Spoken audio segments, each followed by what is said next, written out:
Hey guys, so thanks again everyone for joining in. So can you please confirm whether you can hear my voice and see my screen? Can you please confirm team? I hope everyone can hear my voice and see my screen. Excellent. Thank you Rajendra. Thank you Rakshit. I see response from Samiksha. Okay, Saurabh. Okay, excellent guys. Thank you so much for your response and confirmation.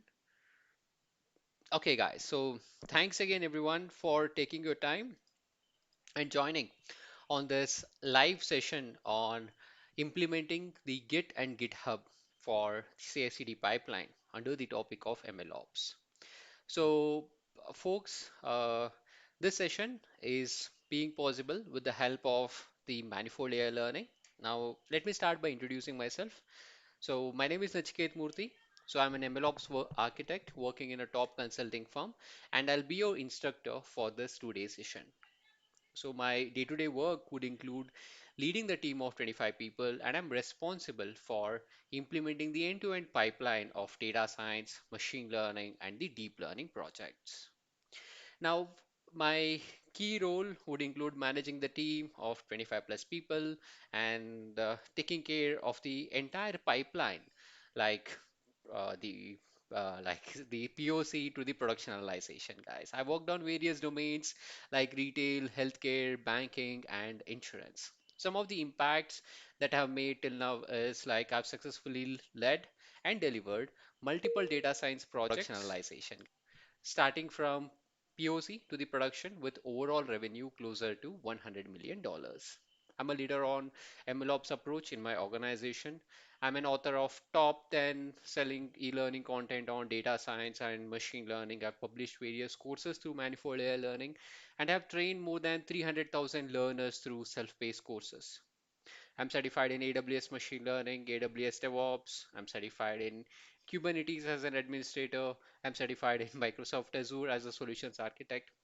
So this is about me, and I'm glad that I got an opportunity to share my knowledge through this session, guys. So some of the top courses by me, which have published through Manifold AI Learning, would include Mastering the Statistics, Practical MLOps on AWS, MLOps Bootcamp, which is the latest one, Mastering Your NLP Journey by Becoming Zero to Hero, Linear Algebra for Machine Learning, AWS Machine Learning Specialty Certification. So these are some of the courses that I have created and delivered through Manifold AI Learning.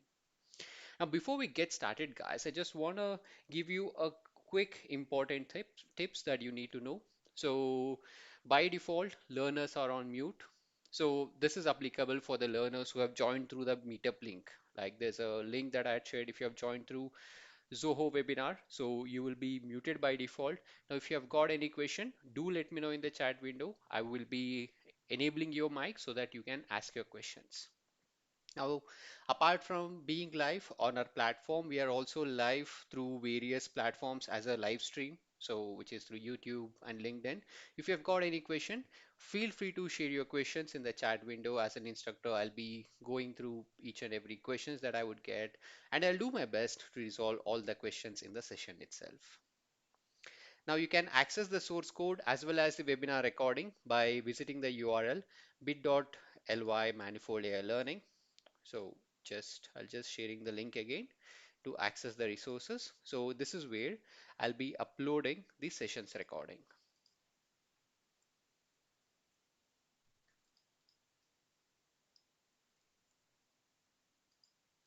Let me share the link, guys. So the sessions recording will be made available to everyone. Okay, let me get the link.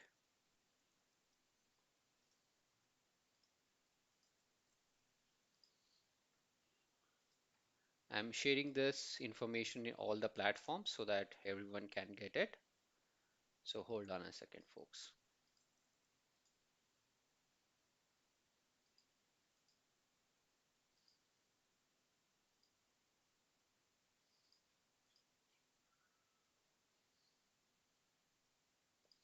Okay, so I've shared the link. So just access that link. So if you access that link, you'll be redirected to a page to access the webinar learning materials. So once the session is completed, I'll be uploading the session's recording, the slides, as well as the code files will be made available in this page. You can also access this page by going to the site Manifold AI Learning, click on the courses, and from here, just select the course, which is webinar learning materials and slides. This is where you get to access all the source code as well as the sessions recording. It will be made available to you for free. Okay, so with that being said, guys, so folks, as I mentioned, this is a 2-day session. So I want to know more about you. So can you please let me know about yourself by sharing a little information about your name, where are you from, and also let me know about your knowledge in data science, machine learning, and MLOps. So I'm curious to know more about it because this workshop is conducted for 2 days, and as I mentioned, it's a mix of the hands-on as well as theory. So I want to ensure that you get the most of this 2-day workshop. So please let me know about your name. Okay. So please let me know about your name, where are you from, and also your knowledge in MLOps. Okay, I'll be waiting, folks.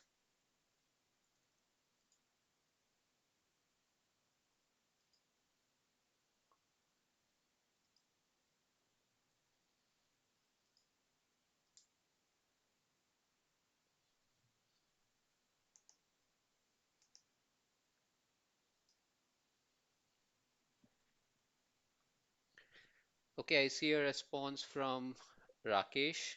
Okay, so Rakesh is a beginner and has got zero knowledge in MLOps, but has got a basic knowledge in machine learning. Thank you, Rakesh. And I see a response from Ranjit. Okay, Ranjit is a beginner in machine learning, has a high level idea about MLOps. Okay, that's great. Thank you, Ranjit. What about others, guys? Okay, I see a response from Nitin. Nitin is from Pune. Okay, and I see a response from Sharada. Sharada is from Bangalore, has got a basic knowledge in machine learning and curious to know more about MLOps. Okay, that's great, Sharada. Thank you.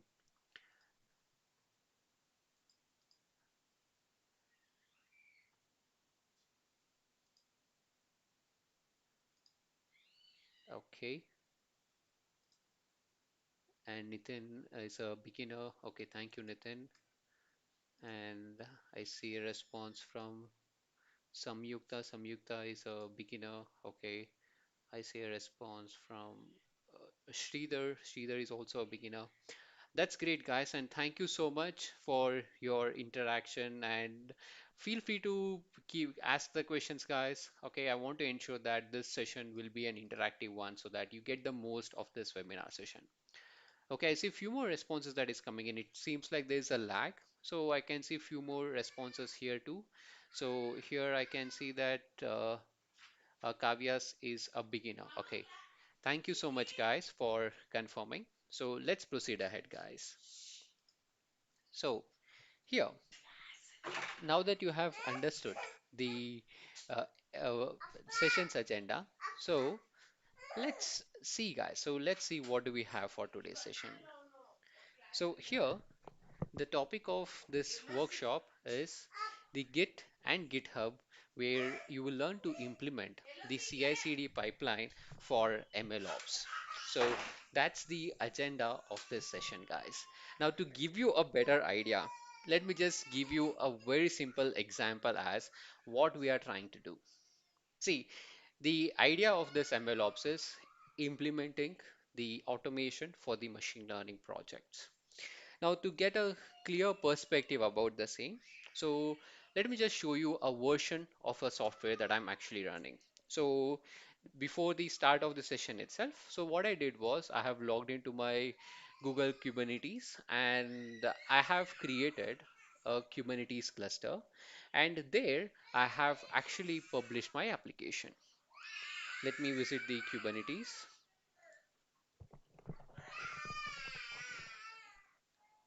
Okay, so there's a Kubernetes cluster that's running in. Now, what I'm going to do is I'm going to say I'm going to get the service which is actually running. So I've deployed a service which is my machine learning application. Now I can access that service by visiting this URL. Now if I go over here, it just says that welcome to the LLM Ops course with GPT-2 model V1. That means I've got a version 1 of my application that is running in the server. Now, what I will do right now is, so I'll just open up the GitHub repository where I have implemented. Instead of V1, I'll just change it to V2. Now, once I change it to V2, so what I'll do is I'll simply perform the commit to my GitHub repository, and then I'm going to push the changes. Okay, I'm going to push to my main branch. So once I push to my main branch, let me open up the GitHub repository which has this content. So if I go to this GitHub repository, so currently the repository which I'm doing the demonstration is this LLM Ops Hugging Face GPT. So if I go over here, it says there is a workflow that is already running. Now if I click on this workflow, it says that some action has been automatically triggered. And if I open the details, so what is happening is, so this is currently performing the activity of build, which means it is performing the activity of packaging my application as the Docker container image. And once the packaging is completed, the next steps that I have mentioned is publish this latest image of Docker and then deploy this image. Okay, deploy this image or deploy this latest version of the application on my Kubernetes cluster. So what it means is whatever the changes that happens on my machine learning application that I have built, so that would be visible on this website. So that's what the overall intention of this workshop. So the overall intention is to enable this kind of automation for our machine learning projects. So most of the cases, what happens is, as a data scientist, you will be working in your notebook environment, which is your personal environment, and it is very difficult to use that approach in a collaborative environment. Now that you know how demand this sector is, it is very important that you as a learner understand how to work in a real-time project where you will be working with multiple collaborators. So to enable you that, in this session, we'll be looking into the two important concepts. One is the concept of working with Git, and the other concept is automating it. So we'll be showing you the high-level steps of automation and implement whatever the learnings that you have done. You can implement it for your personal project as well as your projects that you're working for the client. So that's the main agenda of this session, guys. So I hope you guys are excited. So team, if you're clear with the agenda, so please confirm by typing as all good in the chat window. It will take a while to show you the version 2 of the code because once it has been deployed, so it has to be deployed on a Kubernetes cluster. It will take a while, but I hope you guys are excited. So please confirm by typing as all good or good to start so that we can get started with today's agenda. So thank you, Deepti. Thank you, Samiksha. Thank you, Ranjit. Thank you, Sridhar. Okay, thank you, Samyukta. Okay, thank you, Kavya. Thank you, Neeraj. Okay, thank you, Darshan. Okay, how about others? So the folks who have joined through my Zoho webinar. So are you guys okay? So any questions? Can we start? Okay, thank you, Lakshmi. Okay, okay, thank you guys. Now I see more responses that's flowing in. Okay, so thank you guys. All right. So thank you folks for your confirmation. So let's get started. In the meantime, let's see if the application is updated. So as I mentioned, it will take a while. We'll come back and I'll show you guys once that is done. We can quickly check at that time. So if I say uh, kubectl get pod, let's check. So currently it's running in the backend. It will take a while, guys. But yeah, so once we complete a short introduction that we are working with, then we can come back and validate whether the V2 is reflecting over here or not. Okay, that's what we would be doing. Okay, so now that you're clear what we are trying to achieve in this 2-day webinar session, so let's look into the agenda of this day one. See, as part of today's session, we'll be looking into the key concepts like what is MLOps, why MLOps, the role of version control system in MLOps. And you'll also learn about what exactly is this version control system, how it works, and as we progress at the end of the session, you will be comfortable in working with Git, which is a famous and a most widely used version control system. And as part of this session, we'll also understand as how to work with Git in a hands-on manner, where you'll be learning the important concepts like setting up your system, uh, like using the various commands in Git, or forming the branching, how to host your GitHub repository in the github.com, and how to perform the pull, push. So all those things that we'll be learning as part of today's session. Now, tomorrow's session will be mostly around using the code that we have built in our repository. Using that code, we will be implementing the CI/CD pipeline. We'll create a Docker container. We'll create a kubeconfig file and we'll deploy it on the Google Kubernetes engine. And we'll also implement the CI/CD pipeline in hands-on manner. So that's the overall agenda, guys, of this session. So we'll take a very simple approach in implementing it. So I'll be writing the code in an hands-on manner. I would be we'll take up a very simple use case so that you get the complete flow, which you can implement it in your projects. Okay, so that's the overall idea team. So let's get started, everyone. So first thing that I want to ask you is, what is your understanding when we talk about MLOps? So I want you to answer, what do you say or what do you understand when we talk about the terminology MLOps? So anyone, folks, what do you think about MLOps?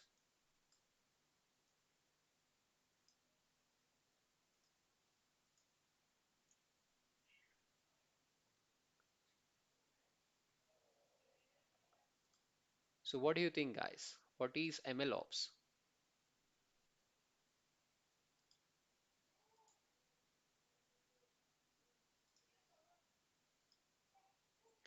Okay, I see responses now. So I see a response from uh, Sudeep. Sudeep says that it's a way in which I can use machine learning, and yeah, I can use DevOps in machine learning. Okay, that's a good one, Sudeep. What about others? So Asik says DevOps for machine learning. That's a good one, Asik. And Sridhar says, yeah, combining the DevOps and the machine learning and implement it. That's correct. Okay, Prakash says like implementing the DevOps principles and the practices in a complex project like deep learning or machine learning. That's also correct. So what about you guys? What do you think?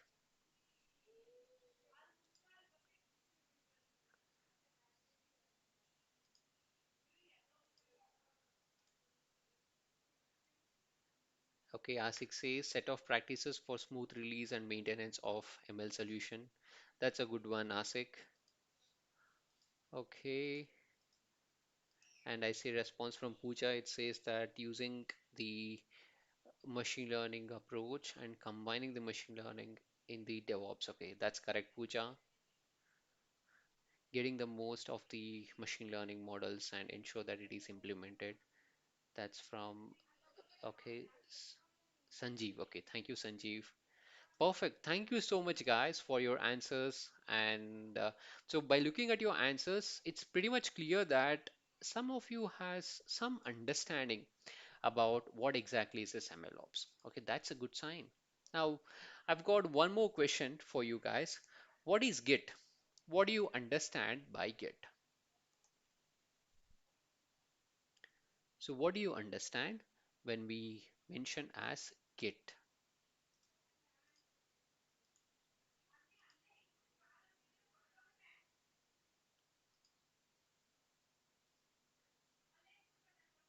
Okay, so Prakash says that Git is a place where I can share the code. Okay, that's a correct one.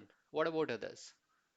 Praveen says Git repositories where I can get the code. Okay, that's a good one. Okay, that's also correct, Praveen.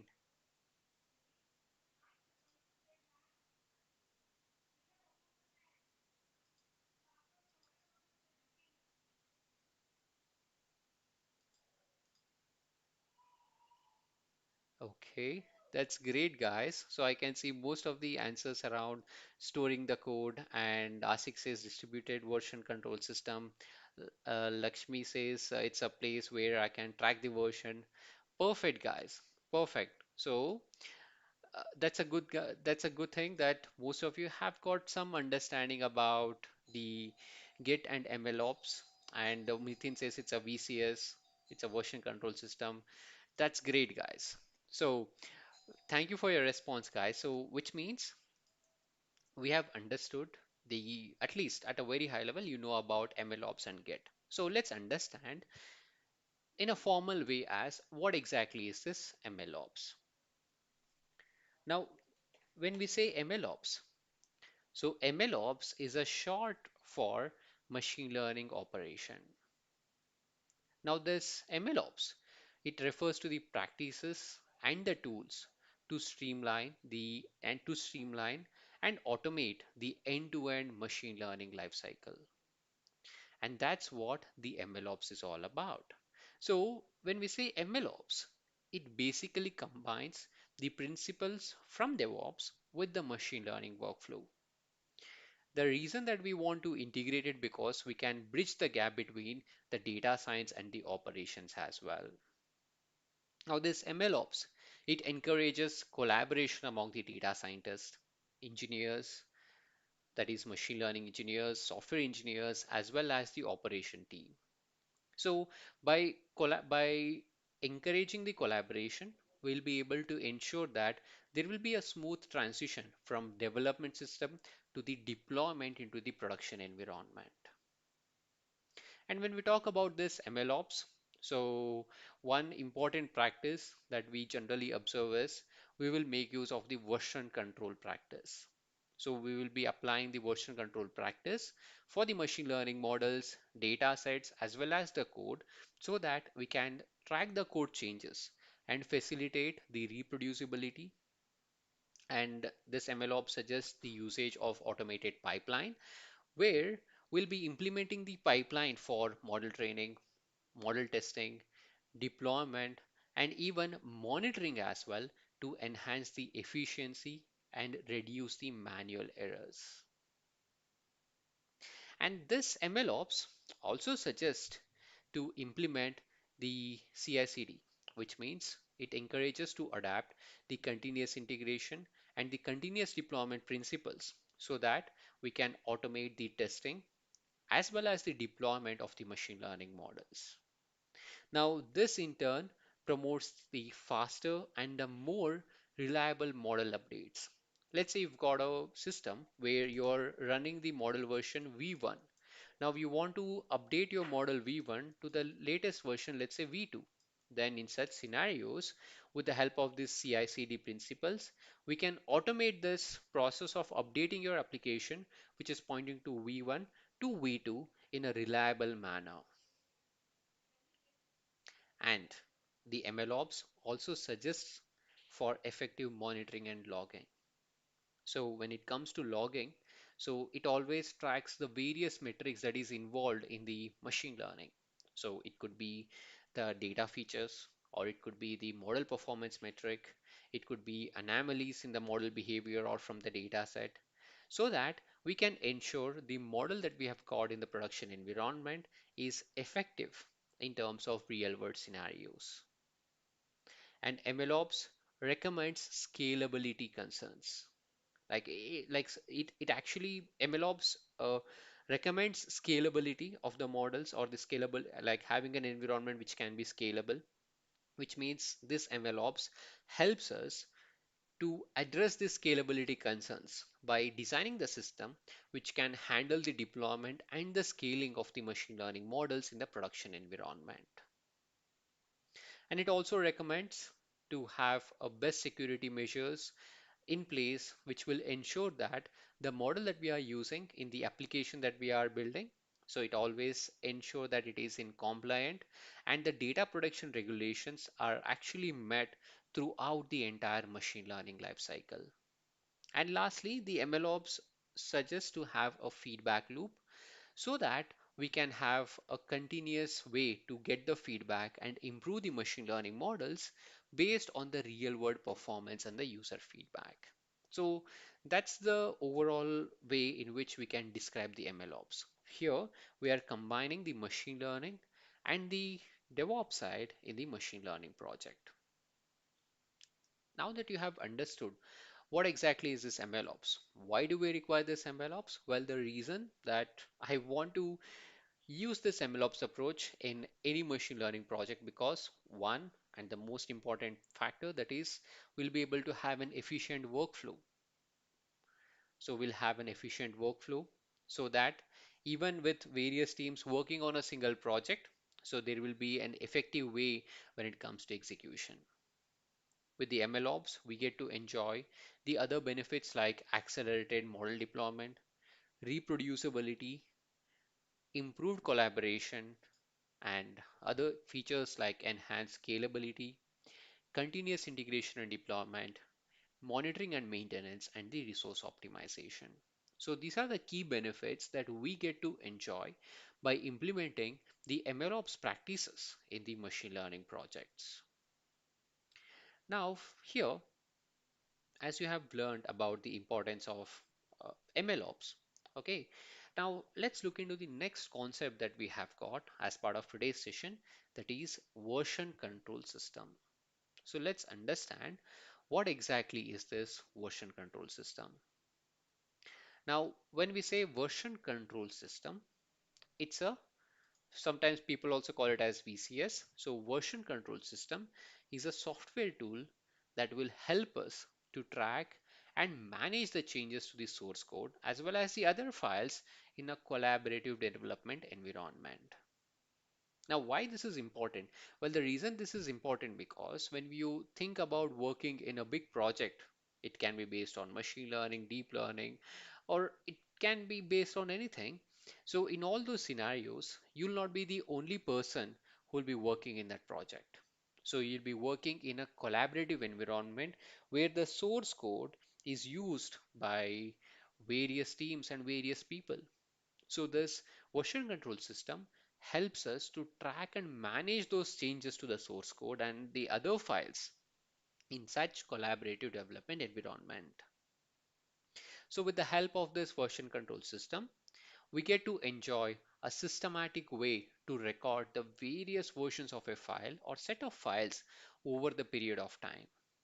So as a result of this, multiple people can contribute to my project in a concurrent fashion. That means multiple people can work on that project at the same time. One of the main goal of having this version control system is to manage the changes, facilitate the collaboration, and maintain the history of modifications to the code or the other file.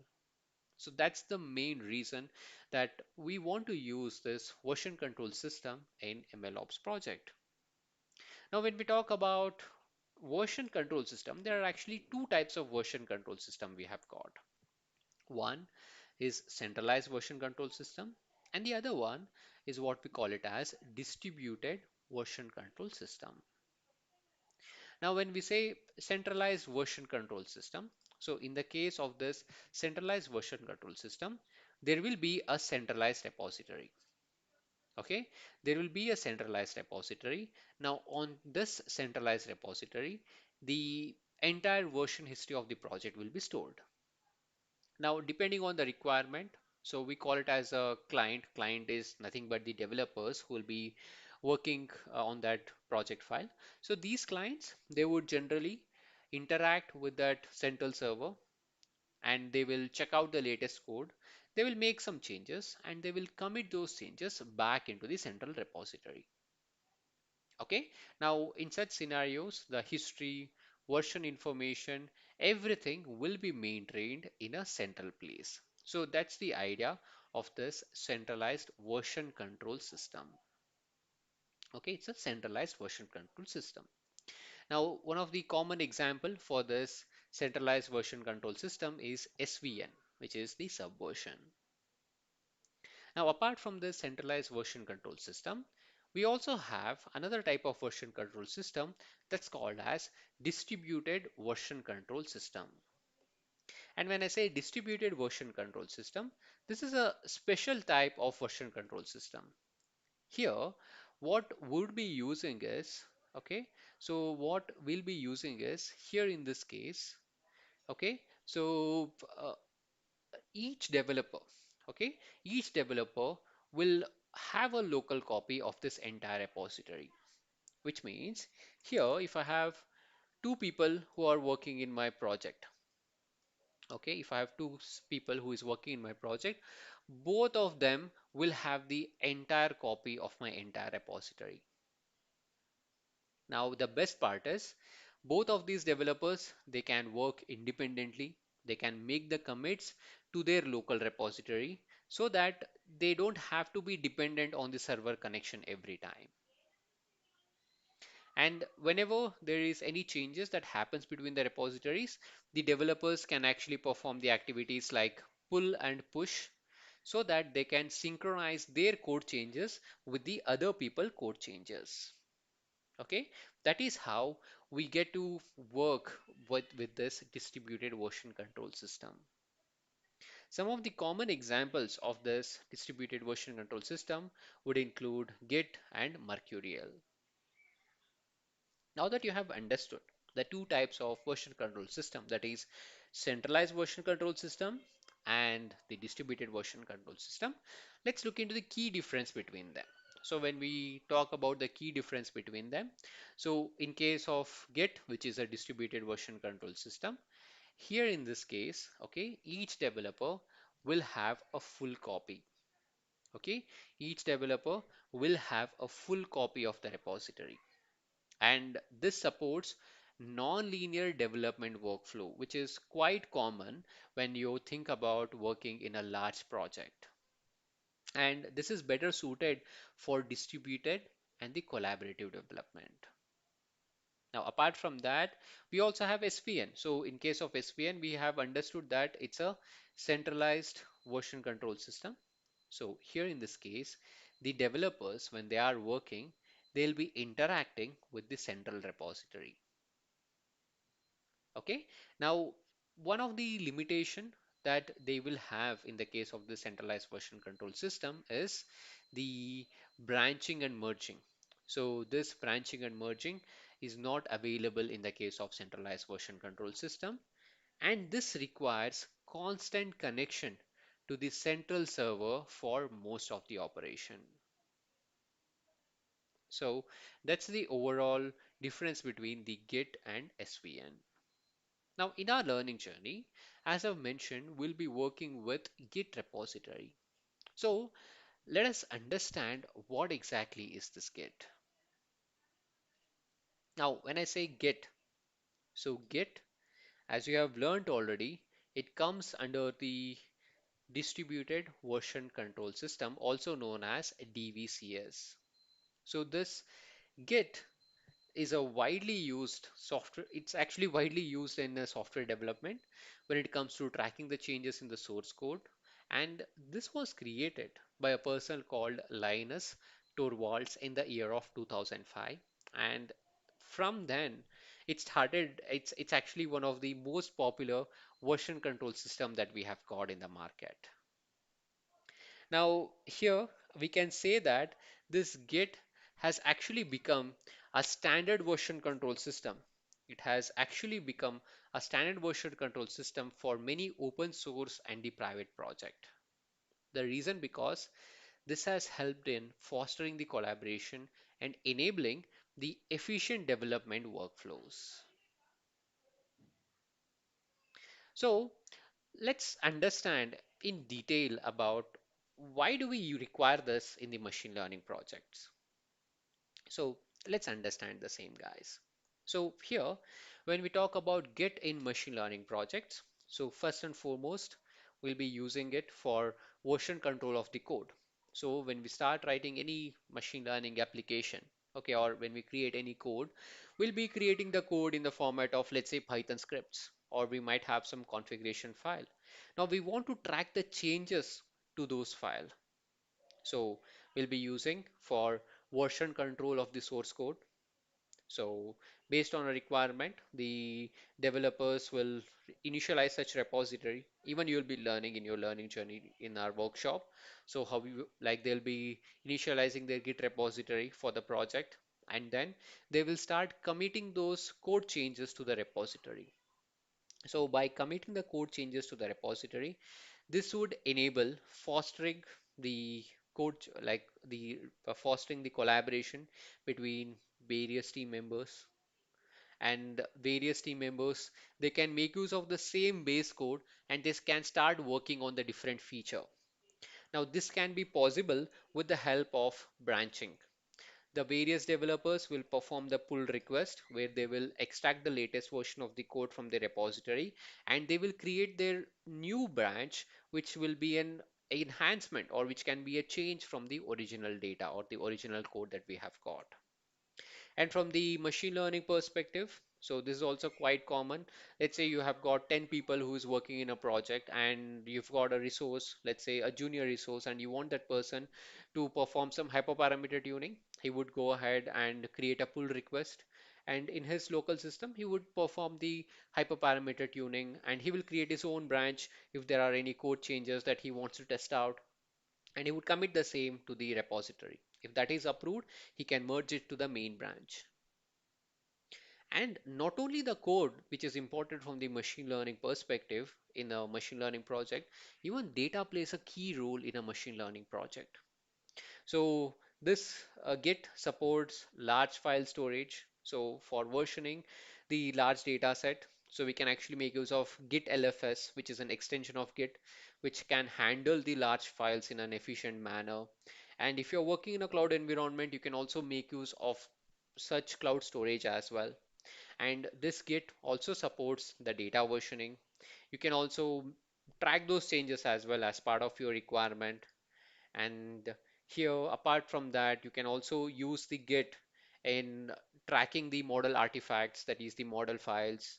You can use this Git for experiment tracking, continuous integration. So these are the various use cases or the various ways in which we'll be implementing the Git in the machine learning projects. Okay, guys. Now I can see few questions over here in the chat window. So one question that I see from Asik is, so what is the best practice for machine learning project? Is it DBCS or CBS? So the best practice is DBCS. Okay, the reason because you like if we depend on the centralized repository, if for some reason if the central repository is unavailable, this would keep my entire project on hold. So we don't want to do that. So by making use of the DBCS, so we actually get to enjoy the benefit of we get to enjoy the benefit of having the same code everywhere, even if my remote repository is not available. So we can still get the code from the other people who is working in that project. Okay, and there's a question from Kiran. So you will share this PPT later. Yes, Kiran, as I mentioned already, I'll be uploading into the website so you can download it from the website. Okay, so any other questions, team? Are you clear now with this concept of Git and its importance? Okay, thank you, Dheeraj. Thank you, Ramesh. Okay, thank you, Kavya.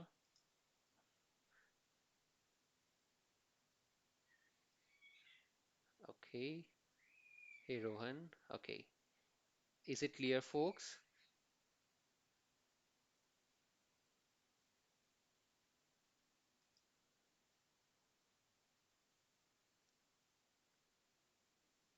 Excellent. Thank you so much, team.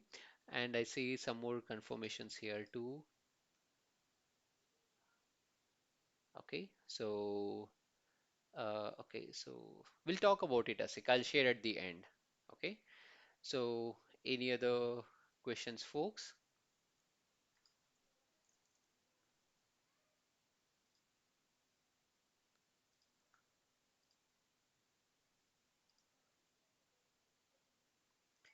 Okay, thank you, Samyukta. Thank you, Rajendra. Okay, so let's proceed ahead, folks. So now that you are clear about the theoretical aspects about what exactly is this version control system and how it works and its importance from the machine learning standpoint, now let's proceed ahead in the hands-on and let's go ahead and get our system ready. We'll get our understanding as how it works, like we'll initialize the repository. So as I mentioned, today's agenda is about focusing on working with this Git. So we'll initialize our repository, we'll commit the source code, we'll perform the branching, and we'll also make use of repository hosting. So we'll make use of github.com and we'll host our repository over there. Okay, that's what we'll be doing, guys. First, let's start with the first task that we have got, that is getting our system ready. So in order to get this system ready, okay, in order to get the system ready, the first thing that we need to do is we need to install the Git in our system. So just search for Git download. So this will take you to the page of gitsam.com/download/win. Okay, depending on your operating system, you can actually choose it, guys. So I'll share this link to you, everyone. Okay, so let me share it on the LinkedIn as well and the chat that I have got. Okay, so first thing that you need to do is you need to download the Git in your local system. So follow the instruction, which is a simple instruction. Just follow the instruction, and in that, just perform the download the Git. Just perform the normal steps that you would do, guys, like when it comes to installation. So just download it and perform the installation. And once the installation is complete, so when you're working in the Windows system, so this would actually install some like this would actually create something called as Git Bash. Okay, it would create something called as Git Bash. I'll show you some screenshot how it would look like when you're installing it. Okay, so once you download it, guys, okay, so depending on your operating system, just go ahead and download it. So while following the instruction, okay, so just follow along. I'll share this link as well for your additional information uh, to see as like the steps to install the Git. So just go ahead and select the destination screen, click on next, next, next. You don't need to do anything, just follow the instructions and complete the installation. Okay, just complete the installation. Now, once the installation of this is complete, okay, once the installation is complete, the next thing that you need to do is you have to validate your installation. So to validate your installation, so what you have to do is you have to run this git bash in your local system. Okay, you have to open the git bash in your local system, and once you open the git bash there, you need to run the command of git space version, and that is how you'll be able to validate whether the git has been installed or not. Now in case if you're working on Mac OS, so what you can do is you can just run the command of git space version in your terminal, and you should be able to see a version over there. So this will confirm that the Git has been installed in your local system. See, git space version. So the important system setup is you have to download the installer, and once you do the installation, run the command of git space version, and this will install the Git in your local system. All right, guys, I'll give you a few minutes. Go ahead and download the same. In the meantime, I'll upload this presentation to you since most of you are requesting. I'll just upload the same.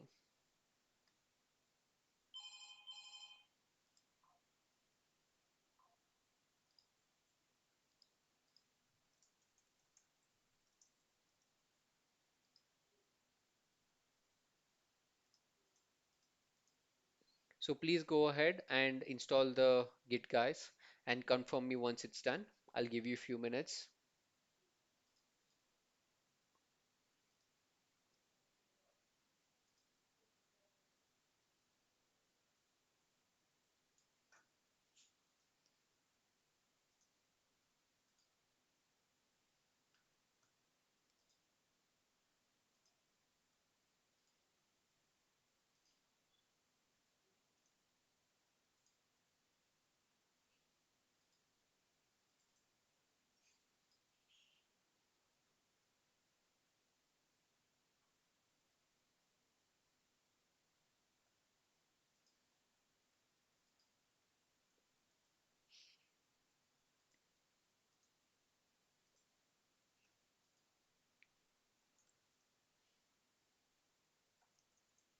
Okay guys, so I have uploaded the presentation. So what you can do is just visit the site and you should be able to see the PDF, that presentation that I've used in the session.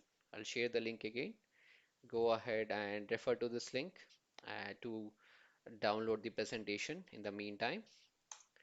Okay, so folks, please complete the installation. If you have got any questions, let me know. I'll give you a few minutes and then we'll get started.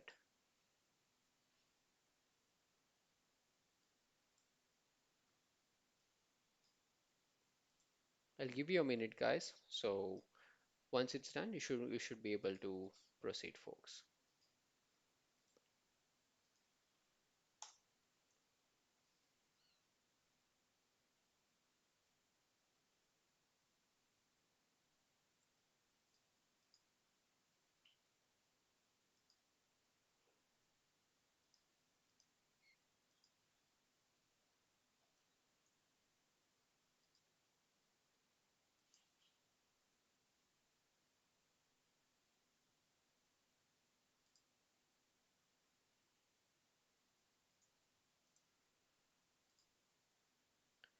So team, once you have done the installation, please let me know so that we can quickly get started. I'll give you a minute, guys.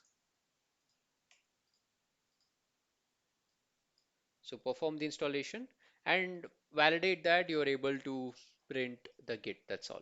So if you're working in Mac OS, sometimes the Mac by default installs it. So that is also fine.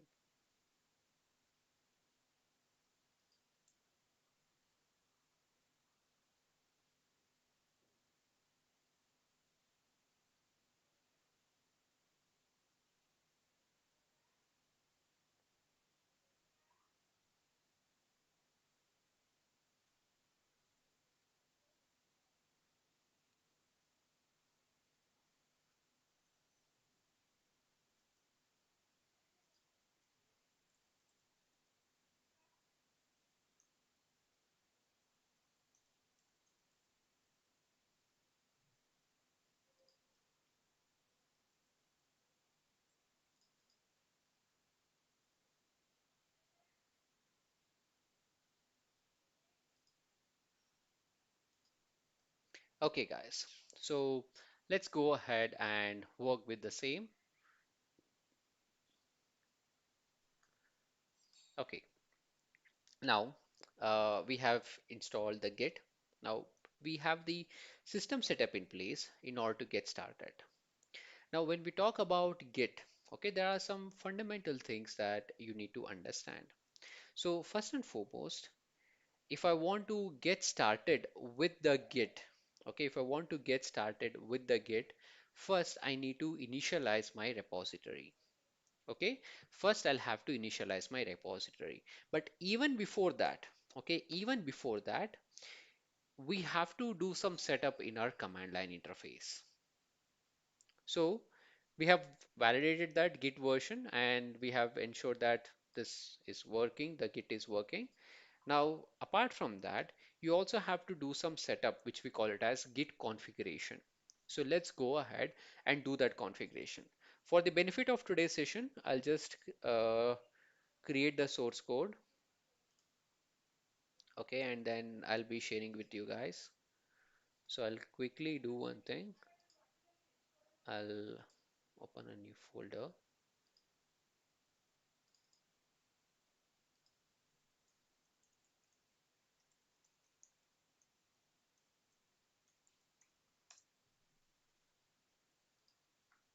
Okay, let me start mentioning the command and you can access it at a later point.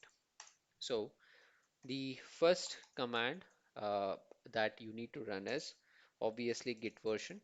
Okay, so by running this command of git version, you should be able to confirm what is the version of the git that is running. Then we would go ahead and perform the configuration. So the git configuration are basically the settings that would allow us to customize how does this git would work. Now we'll perform this git configuration. Now this git configuration, it consists of variables and their respective values, and it will be stored in some set of files, guys. So to work with Git, this configuration is mandatory. So if you want to display the configurations, you can run the command of git config hyphen hyphen global hyphen hyphen list. So this would help me to display the configurations that I've got in my system. So if I mention that command and press the enter key, in my case, I have already set some variables. I've set a variable of user email and I've set a variable of my username and some init default branch as well. Now, if you're running it for the first time, you might get an error as well that says that there are no configuration exist. That is completely fine. So as part of our hands-on, it is important that you run these commands so that you'll not get any errors while working. So first is git config global, and we will set the username. So I'll give an example user.name and mention your username which you want to use it whenever you are performing the command. In my case, I'll just mention my name, that is Nachiket. It is up to you as how you want to use it. And apart from that, the another important one that I would recommend is setting up the user email by mentioning it as user.email and mentioning your email address. Okay, then another important thing. This is very much important if you're working in some system where the default branch is not main. I would always recommend it so that that will be a easier one. You don't have to worry about it when you are performing the commit and working with various cloud platforms. So git config hyphen hyphen global init dot default branch main. So what it means is by default, whatever the branch that you're going to create, it will be a main branch. So you just mention these commands. Okay. Once you mention this command, paste it. So it will be done. So you can also validate it by git config global hyphen hyphen list. So you'll be able to validate that as well. So there's an additional credential helper which you can ignore it. This I have set for a specific uh, like for my specific use case. But yeah, these are the important configuration, guys. So let me share you these codes as well to you. So what I will do is for the ease of working, I will be updating directly in the portal these commands so that you can access it from there by doing a quick refresh.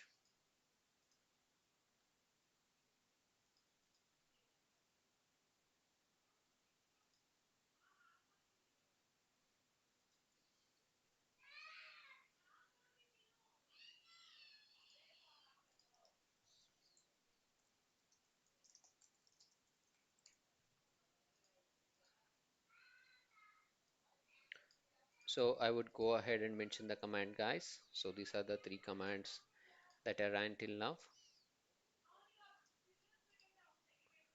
Okay, so you should be able to access it now. So just use that link that I've shared earlier, and from there you get to see these commands. Okay, so these are the important setup that you need to do in your system.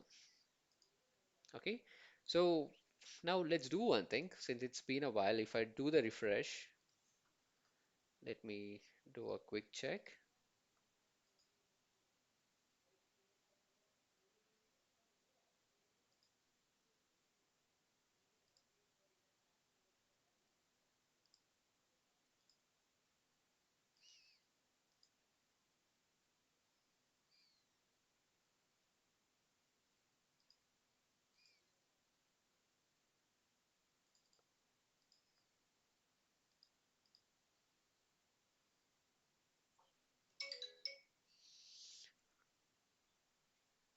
Okay, so I think it's we can check it at a later point why it's not updated, guys.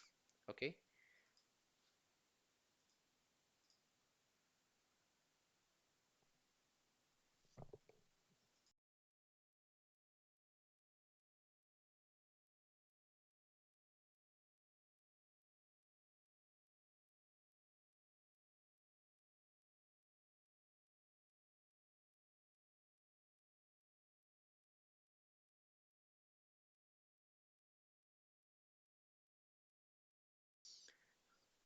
Okay, guys. So now that the setup is done, okay.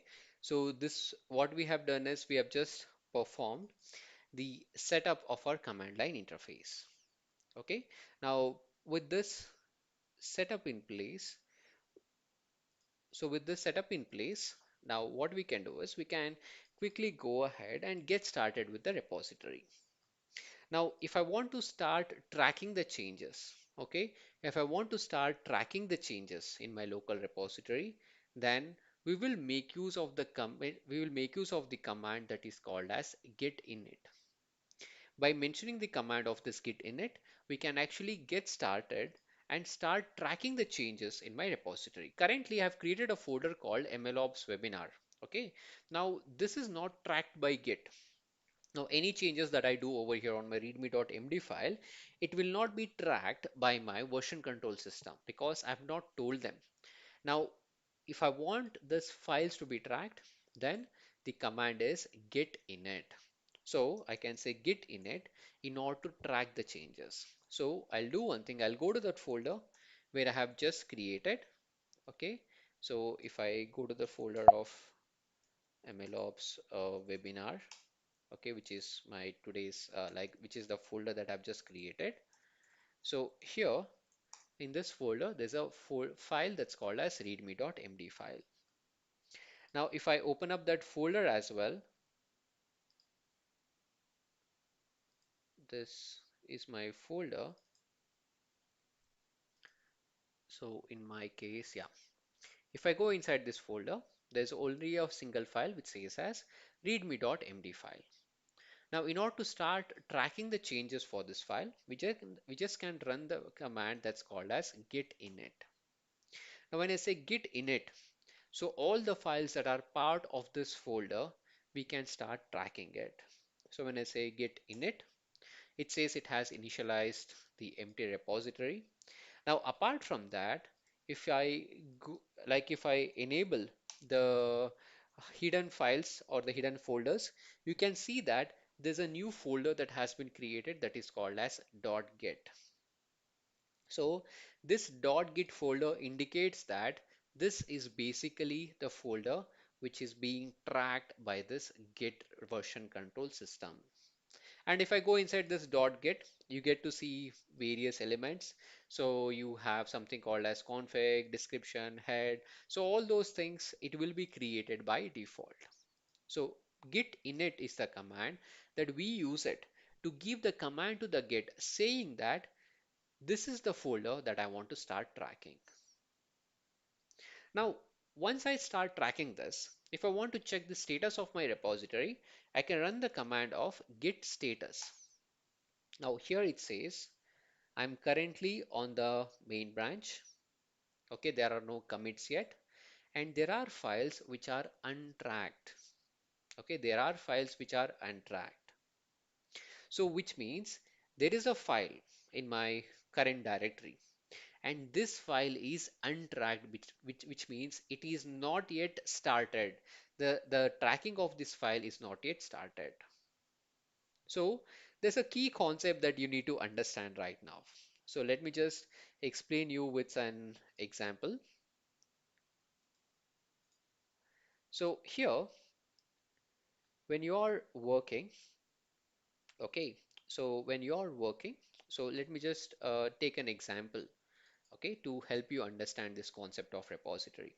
So what we did is, so we started our folder and I've mentioned the command of git init, and as a result of mentioning this command of git init, there is a hidden folder got created that is .git, which meant that this is a local repository.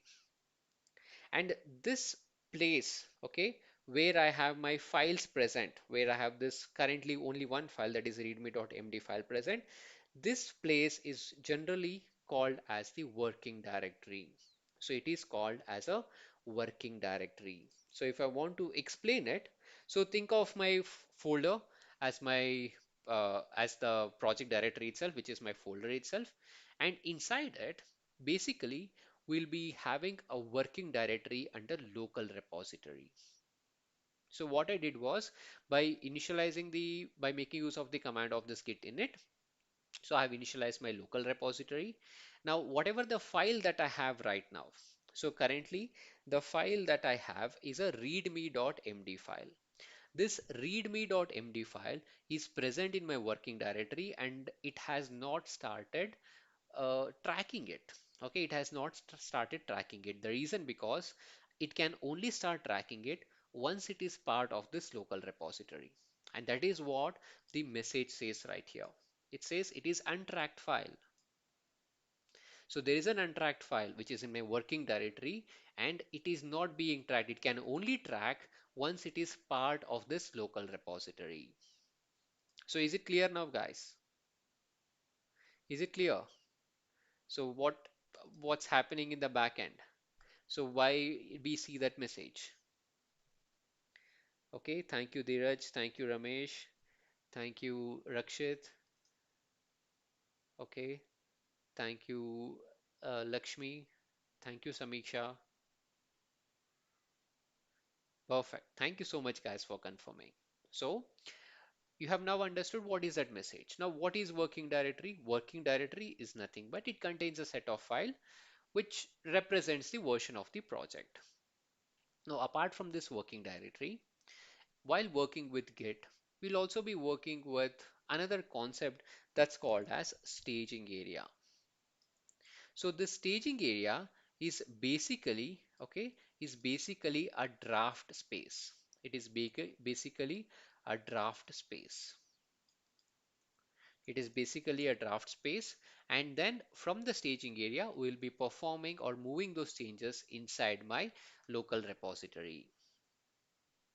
So here, in order to move into my repository, we call the term called commit. Okay, so basically, when I have created the file, in my case readme.md file, which is currently an untracked file. Now, by making use of the command of git add, we can use this command and move this file from the working directory to the staging area. Now, in order to start tracking the file changes for this particular file, we will make use of the command git commit so that we can start tracking the changes to the file that we have created. So that's the overall flow that we follow while working with the Git repository. So in my case, instead of f1.py, I have readme.md file. Or let's do one thing. Let me create one more file as well. I'll just say f1.py and inside this I'll say print hello world v1. So it will become much more sensitive. Now I have a code that's called as hello world v1, which is my Python file f1.py, and I have this file present. Now if I run the command of git status, it says that there should be two files which are untracked, readme.md and f1.py. Now to move these files from my coding area, that is working directory, to the staging area, then in order to do that, okay, we make use of the command of git add. It says, it also mentions the hint as well. It says git add. So I can say git add followed by the file name. So I can say f1.py, and I'll also want to move readme as well, readme.md. So I'm moving both the files, that is f1.py and the readme.md file, into my staging area. And if I press the enter key, so what it has done is it has moved the file which is part of my working directory to the staging area.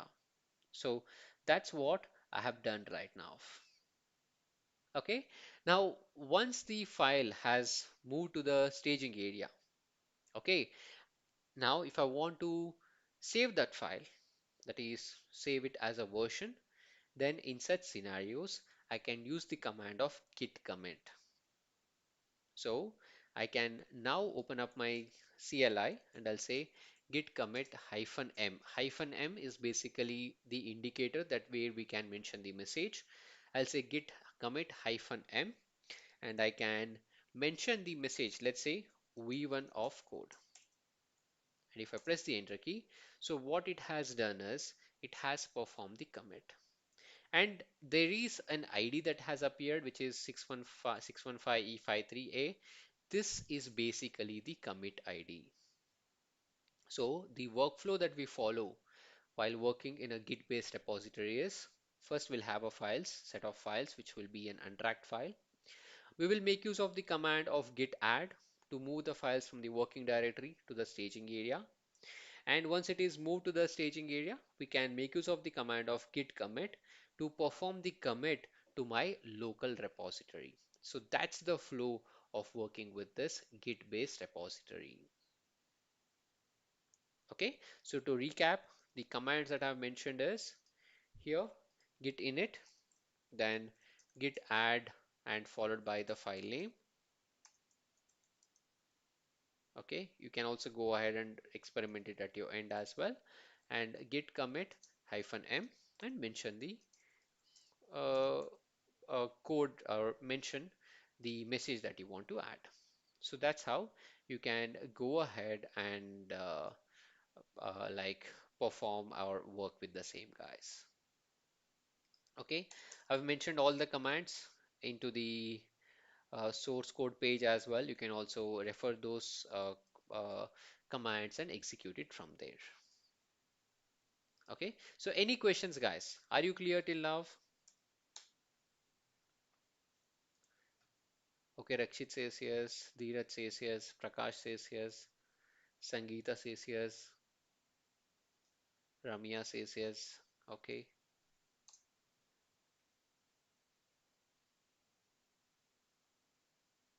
Jyotsna says yes. Okay, Asik says yes. Perfect. Thank you so much, guys. So now, what we have seen is we have learned an important concept in Git, that is how to track the source code changes. Now the best part is, okay, now once this is done, if I say git status, if I say git status, it says there's only one file is there, that is some DS store, which is a default one. Now apart from that, you do not see that file. Okay, apart from that, you do not see any other file. Now what I'll do is I'll show you one more thing. Now I'll come back to my f1.py and I'll change the version to v2. So that means my previous version code, which was v1 earlier, I'm now changing it to v2. Now once I change this uh, to the v2, which is the version 2 of the code, now if I simply go ahead and run the command of git status, it says that the changes not staged for commit. That means there are some changes that has happened on the file f1.py and it is not staged for commit. Okay, so that means it is now tracking the changes for the file that we have got. So not only it's tracking this f1.py, since there were some changes that I did on the readme.md as well. So we are able to see that, okay, there are some changes that has occurred on both the files and it is and we can see that these changes are visible. I mean, these changes are not committed. That is what it says. Okay, now what I can do is, so I can now go ahead and move these files to my staging area. So last time I made use of the command of git add and mention the file name, right? Now apart from that, I can also say git add dot. So dot is going to consider my entire folder. So whatever the files that I've got in that folder, so that will be added. Okay, that will be moved to my staging area. I'll say git add dot. So which means this has moved my files that I have got into my staging area. Now when I say git status, it says that these are the files that are ready to be committed. Now I'll say git commit hyphen m. I'll just say v2. That's the message that I want to keep, and I'll press the enter key. So this has performed the commit. Now, once that is done, if I say git log, so git log is going to display all the logs. So here it basically displays what are the commits that have happened. So this is my first commit, and this is the commit ID. This is the second commit, and this is the commit ID. So in this way, we can track the code changes of the repository or the folder that we are working.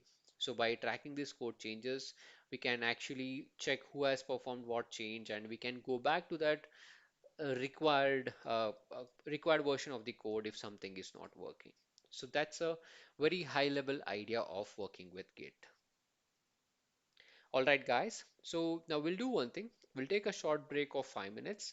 And once we are back from the break, we'll look into the other concepts like branching. And we'll also look into the concept of working with the hosting as well. Like how do we host these repositories and how do we connect our local system to the GitHub environment that we have got. So let's meet after 5 minutes, guys. Let's make it 7 minutes. I see multiple messages saying it has more than 5 minutes. Okay, let's make it 7 minutes. I'll see you after 7 minutes then.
Cool. I see confirmations from most of you. Thank you, guys. So let's proceed ahead. So what we have seen is we have looked into a basic idea of how does the commit would work and the way in which it would work. Okay, like first we'll be working in the working directory. To move the file from the working directory to the staging area, we'll make use of the command of git add, and then we'll use the command of git commit to perform the commit. Okay, that's what we generally do while working. Now, whenever we are working, okay, we can actually look into the commit history by running the command of git logs. So by running the command of git logs, we were able to look into the various commits that we have performed. Now here we have something called as head, and under the head, like for this head, this is currently pointing to the main branch, which means head is basically a pointer. Okay, head is basically a pointer. It says that where exactly the code that I'm pointing to. Okay, so that's what we have got this head. It is basically a pointer. Now, when working in a project, so you'll not be just working with a single commit that you have got. So what you will do is you will be working with multiple versions of the same file. So in such scenarios, we will make use of branching. Okay, in such scenarios we would be making use of branching. So let us understand about what exactly that we mention it as branching. Okay, so let me show you the same team.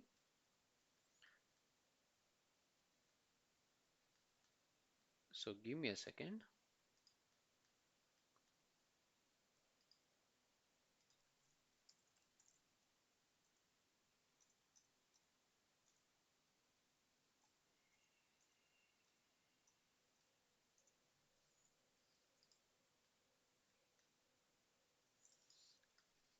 Yeah, so here what exactly is this branching? Branching are basically the movable pointers to the commit. Okay, they are basically the movable pointers to the commit. So when do we use this branching, or what is the essence of branch? Well, these branches are the ones that would help us to work in a collaborative environment. So depending on our requirement, we can we can create an independent line of development, and we can use it as a way where you would work, or where you would think it as a new working directory itself. Okay, so let's assume that, to give you a very simple example, let's say you've got a website that is running, and in your website, there are various components of this website. Let's say there is a website which has got the cart functionality, and there is a front end. Okay, so like this, your website is made up of various components. Let's say you have two developers that are working. One is going to work on this cart functionality, and the other one is going to work on the front end.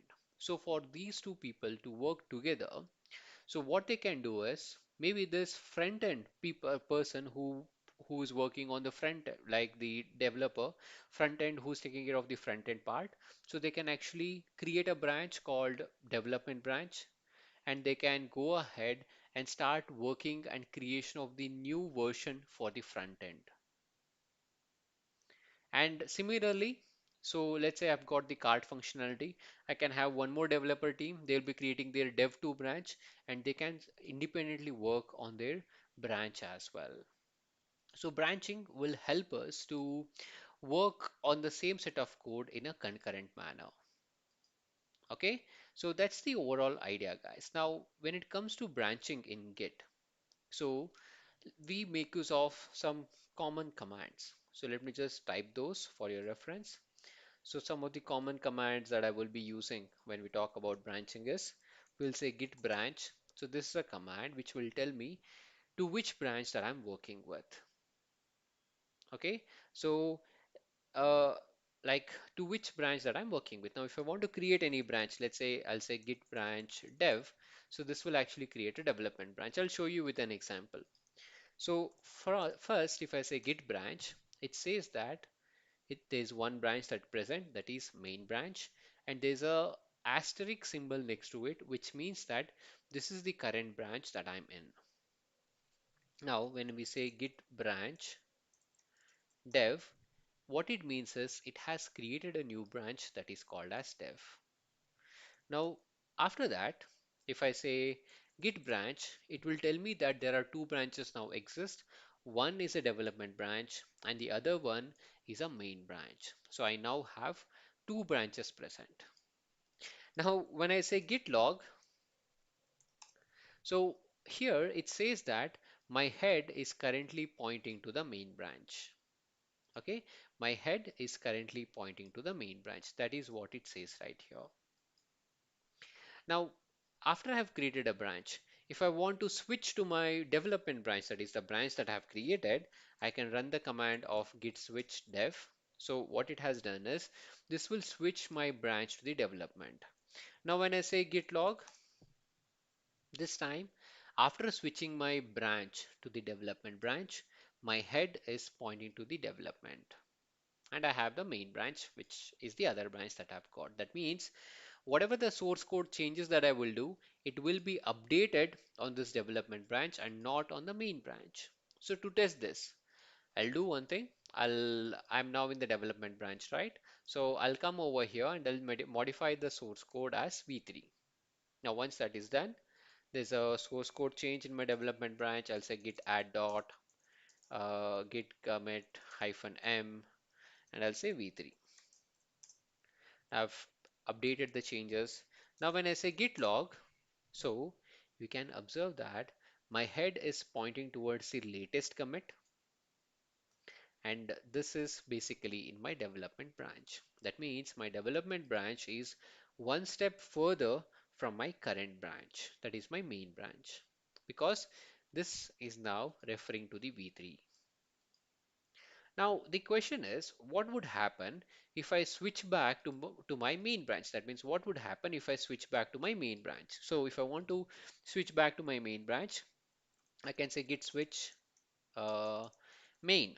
Now when I say git switch main, so this will switch back to my main branch. That means this header over here, this will now point to the main branch.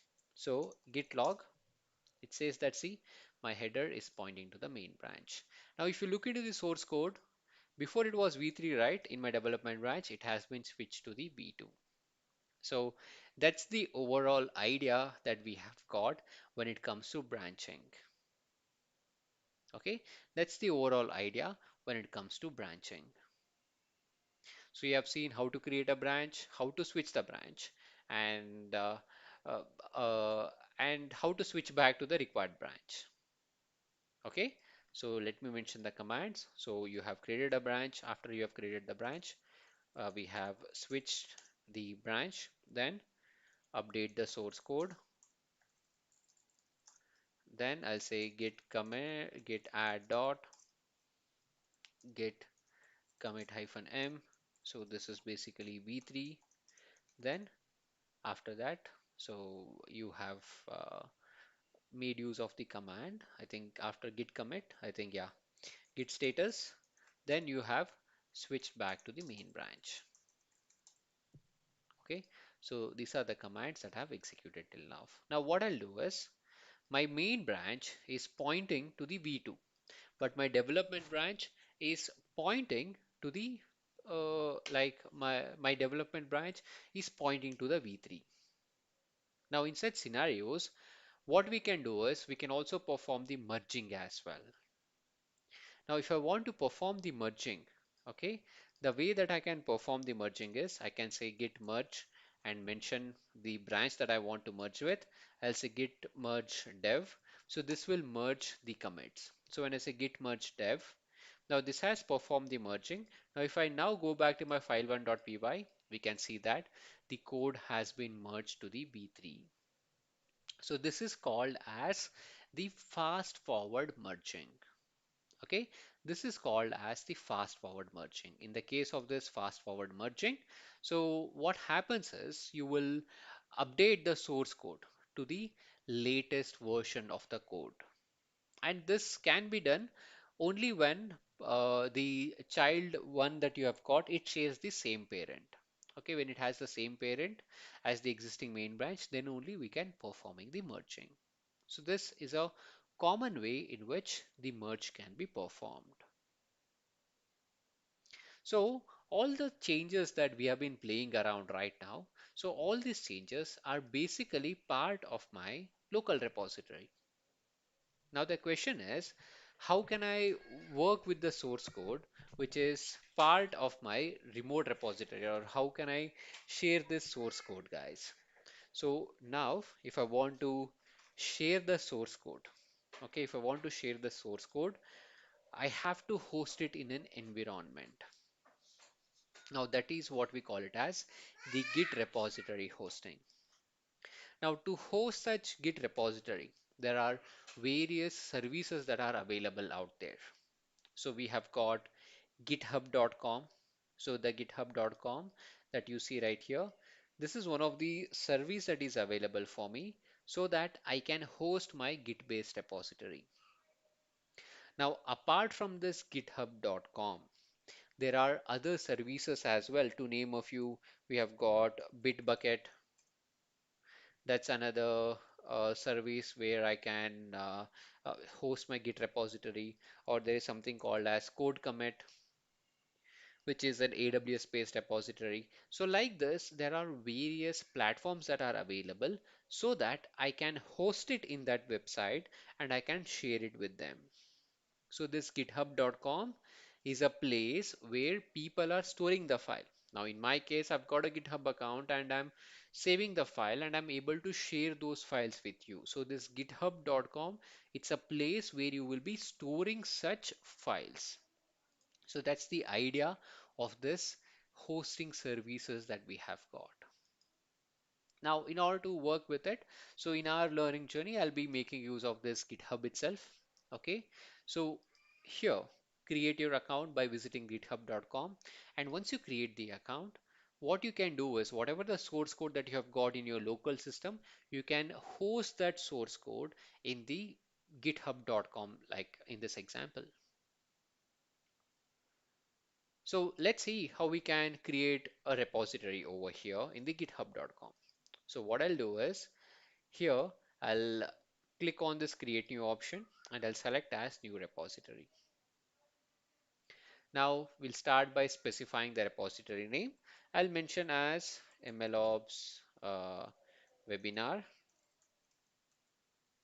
Feb 3. Okay,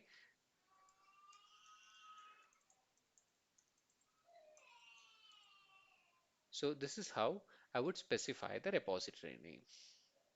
Now, once I mention my repository name, I'll say create repository. So this has created the repository in this github.com. Now, in order to be able to communicate with this repository in the github.com with my details, okay, what you need to do is you need to have an authentication method with you. So go to the settings of this GitHub. So expand your ID and select the option of settings. Now in the settings page, come over down and select the option of developer settings. Now here you need to generate the personal access token. I'll show you in the session itself. Okay, I'll click on tokens. So generate a new token. Okay, you can select the second one and you have to authenticate yourself. In my case, let me just do that. So here I'll just show you an example. You just have to mention some note over here. I'll say test. Okay, you have to set some expiration. I'll just say 7 days for now and go ahead and enable all the permission. Okay, go ahead and enable all the permission. Now, once you enable all the permission, it would actually show you the user ID and password for you. So generate a token. So this will actually generate the password. Now remember, you have to copy this password and keep it with you. You should not share it. Okay. So, and once you close this window, you'll not be able to see it again. So that's one thing that you need to remember, guys. Okay, so I'll be deleting it in the session itself and I'll not be using it, but this is how you would create a new access token. Once you create the access token, so what you should be doing is to get started. So first, we need to mention the repository URL to connect to our local system.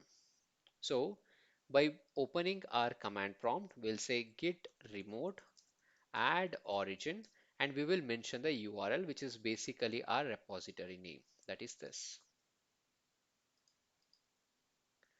Okay. In this way, we will be able to add the remote.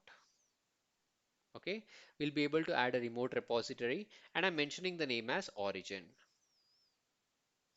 Now, once that is done, okay, if I want to push my changes from my local system to this remote repository, then I simply have to say git push origin main.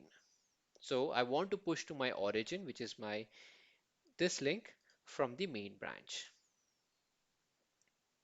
So now it has been pushed. Okay. So what it says is it has been pushed. The code has been pushed. Now if I come over here and if I refresh this page, I'll be able to see it.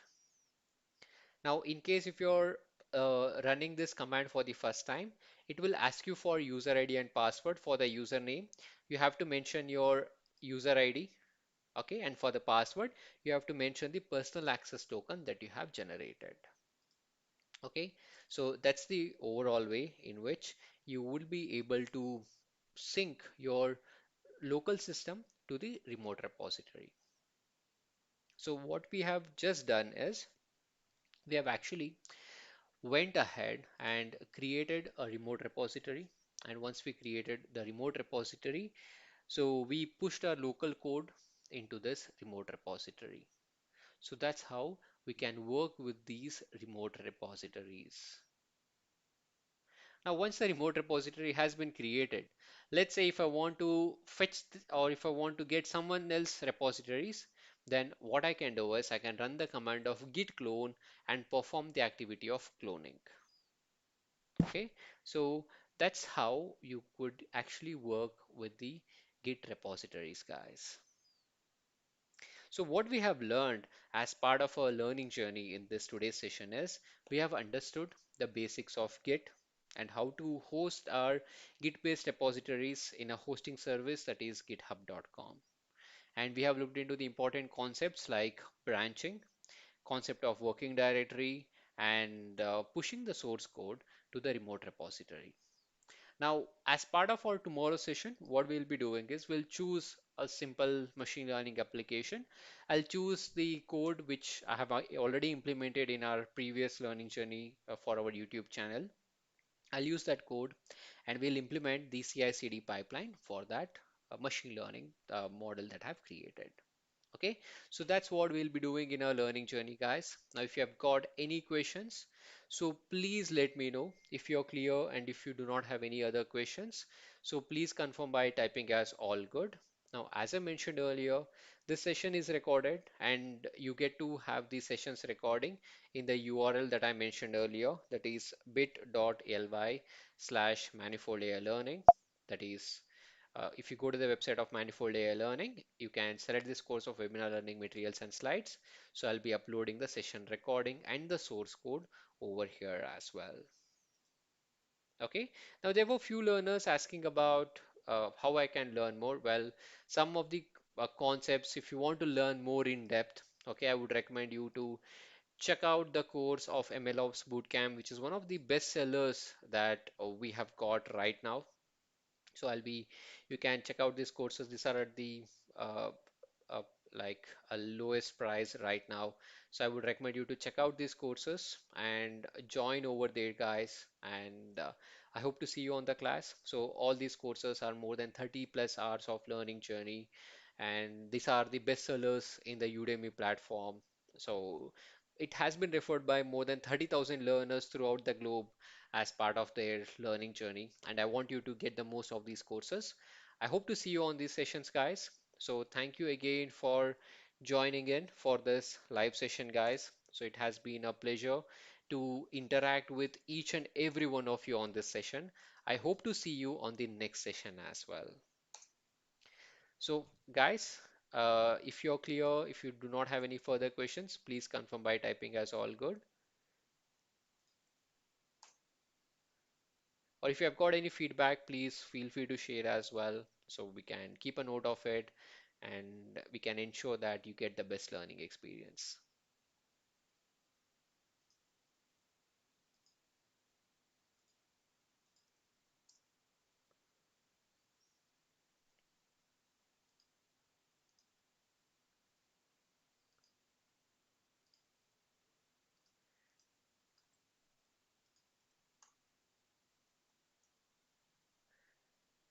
Okay, so thanks a lot, Samiksha. Okay, Pradeep, I'm glad that it helped you. Rakesh, okay, even I'm excited for tomorrow's session. Okay, thank you, Rakesh.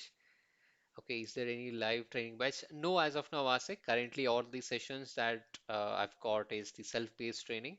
So currently, we are not conducting any live batch as of now yet, but we can let you know once we start. Okay, Dheeraj. Okay, I'm glad, Dheeraj. Okay, that's good to hear, Praveen. So I'm glad that you liked it. Okay, Ramesh. Okay, thank you, Ramesh, for your wonderful feedback. It has been a pleasure. Okay, thank you, Praveen. Thank you, Dheeraj. Any other questions, team? Thank you, Lakshmi.